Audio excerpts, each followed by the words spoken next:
भिवंडीच्या रहाणाळ गावामध्ये फर्निचर गोदामाला भीषण आग लागली। तब्बल 7 ते 8 गोदामं जळून खाक झाली आहेत आणि आग अजूनही पसरत आहे। परिसरातील नागरिकांना सुरक्षित ठिकाणी हलवण्यात आलंय आणि अग्निशमन दलाच्या 3 ते 4 गाड्या घटनास्थळी पोहोचल्या।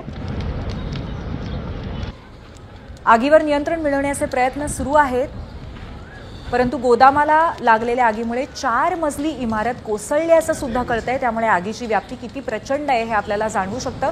या दृश्यांमध्ये सुद्धा आपण पाहतोय भिवंडी परिसरामध्ये फर्निचरची गोदामं तशीच दुकानं अनेक आहेत, एकमेकाला लागून आहेत। त्यामुळे आग लागताच ती वेगानं पसरलेली आहे आणि प्रचंड मोठ्या प्रमाणावरती आगीचे आणि धुराचे लोट या परिसरात पाहायला मिळत आहेत। या संदर्भातच आढावा घेतलाय आमच्या प्रतिनिधींनी। भिवंडी तालुक्यातील रहाणाळ गावच्या हद्दीमध्ये फर्निचरच्या गोदामाला भीषण आग लागलेली होती। स्वागत कंपाऊंड परिसरामध्ये ही 4 मंजिला इमारत पूर्णपणे आगीच्या भक्षस्थानी होती आणि आता या इमारतीचा पूर्ण भाग या ठिकाणी आपण जर बघितला तर 2 ते 3 मजला कोसळलेला आहे।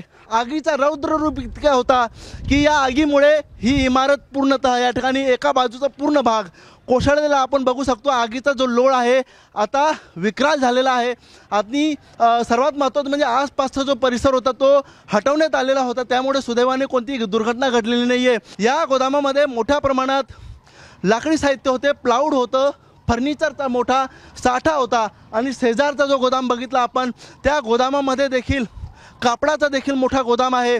त्यामुळे एकंदरीत आपण जर बघितलं तर आगीचे लोळ आपण बघू शकतो मोठ्या प्रमाणात आहे। आगीवरती नियंत्रण मिळवण्यासाठी भिवंडी, कल्याण, ठाणे येथील अग्निशमन दलाच्या 4 गाड्या दाखल होत्या आणि आगीवर सातत्याने नियंत्रण मिळवण्याचा सरतीचा प्रयत्न केला जात होता, मात्र अजूनही आगीवरती नियंत्रण मिळवण्यात आलेलं नाही आहे। आगीचं रौद्र रूप आपण बघू शकतो आणि ही पूर्ण इमारत जी आहे ती आता काही वेळापूर्वी या ठिकाणी कोसळलेली आहे।